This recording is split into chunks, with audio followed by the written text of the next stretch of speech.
So this is really a very important Sunday, Trinity Sunday, and Catholic Charities Sunday. And I've personally invited Len Campbell from the Laconia office of Catholic Charities to be with us this weekend. And his wife is with him. Is it Nan? Welcome, Nan. Good. Very good. How many years have you been married? 37. You look too young to be married 37 years. I can't believe that. 37 years. Well, congratulations. Well, you know, charity is another word for love. It's a fancy word for love. Catholic Charities. We are Catholic Charities. You understand that? We, the Catholics in New Hampshire, we are the largest social service agency in the state.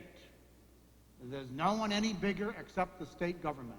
We are the largest social service agency doing works of charity. And when you hear New Hampshire Food Bank, that's us. That's Catholic Charities. So, truly. And so, it's part of our way of life. This is what we do. We share and we care about our neighbors because that's the gospel. That's the gospel. That's what we do. So, I wanted Len will do anything for our parish. He used to live here in Wolfboro. Did you live in Wolfboro? Oh, Center Harbor, okay. He used to be with us at St. Cecilia's, but he'll do anything for St. Catherine Drexel. So I want you to welcome him back home. Come on back.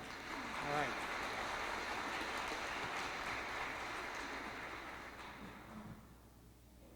So thank you, Father Cole, for your welcome and for this opportunity to talk with the parish about Catholic Charities and its work with St. Catherine Drexel. And he's already stolen my first line.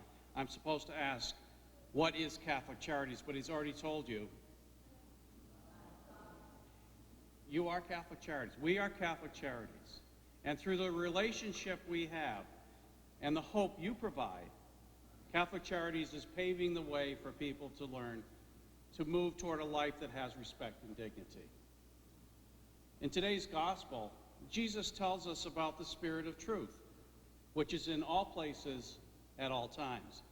And as this is Trinity Sunday, there's a mystery, and within that mystery of the Trinity is a relationship that's way beyond description.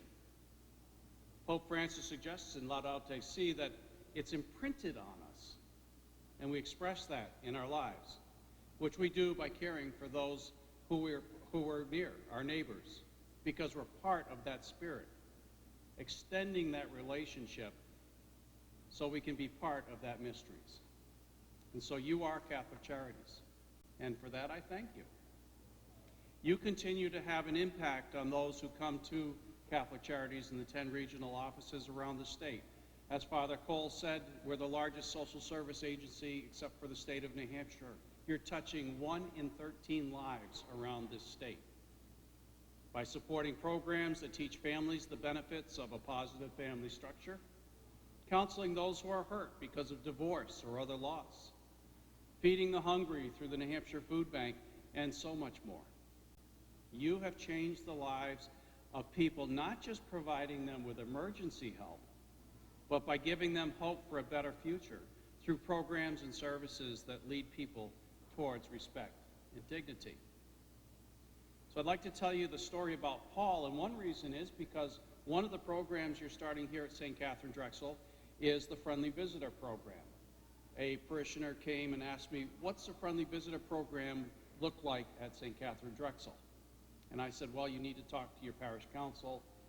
Person did, and so I talked with the parish council after she did, and this is something that you're developing here. And it's a program of Catholic Charities that we will train and support. So let me tell you the story of Paul, and he's probably one of the more interesting people who would be somebody who would be visited, because he was in a healthcare facility. He was not happy to be there. But John, who was trained through the Friendly Visitor Program, was the person who visited every week. And the visits were not always pleasant. Paul complained about the food. He complained the television stations were horrible. No one ever came to see him, even though people were in frequently to make sure his needs were being met. And not only that, but even the people who came to visit didn't really care. Actually, he didn't really want visitors. But John was the person who Paul could say in so many ways, I'm not valuable, I'm not happy. And you can imagine John probably wondered, and he did, he wondered, why do I keep coming week after week after week? And he had a hard time with that. But the Friendly Visitor Program helps support someone like John through both the visiting and also listening. Part of that agreement, though, is that if you have a vacation coming up, you take the vacation. And so John took a 3-week vacation. When he came back, the staff of the facility came up and they were so happy to see him. John asked why. Because Paul's been asking where you have been, when you were coming back. He's missed you so much, and he so enjoys your visits. The wonder of what you do with Catholic Charities is in the diversity of the people you help, the relationships you build.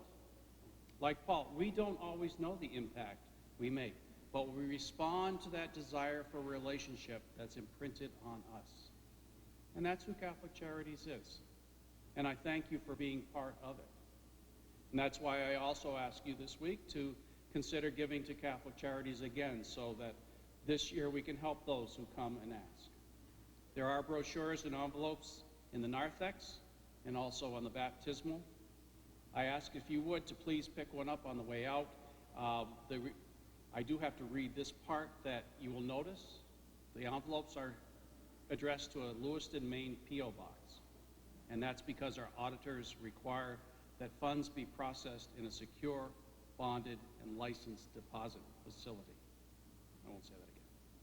Unfortunately, the last remaining New Hampshire facility closed, and so that was where we are having our donations processed. And once the donations are processed, they are deposited immediately into our New Hampshire bank. I do thank you for your generosity. You help those in need. Your gifts are continuing to create pathways out of poverty and despair, which truly lose lives forward. If you cannot give, please pray for us. We appreciate knowing we have your prayer and support as well. One of the beauties of this location is we look around us, we see so many memories, so much of our history. We're surrounded by saints. We're not alone, that we are, as we have on Trinity Sunday, we're all together. So we appreciate having your prayer support. Also, if you do fill out an envelope, that would make sure that Father Cole doesn't have to find you, because they do like to know who's filled one out and who hasn't. So I thank you for your generosity, and thank you for letting me tell you the story of how you help those in need. Your gifts create those pathways which truly move lives forward. In this form of active love, you can be the friend, so you can make the friend.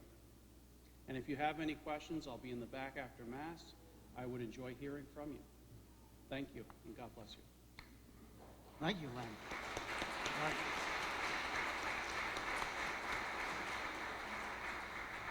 So Len is the local face of our Catholic Charities, and 1 out of 13 New Hampshire residents is touched by us. That's an extraordinary statistic.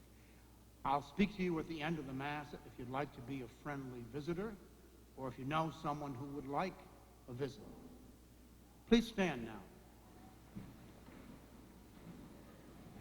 So talk about being surrounded by saints. Let's go back to the Council of Nicaea, the year 325. We stand on so many people's shoulders. I believe in one God, the Father Almighty, maker of heaven and earth, of all things visible and invisible.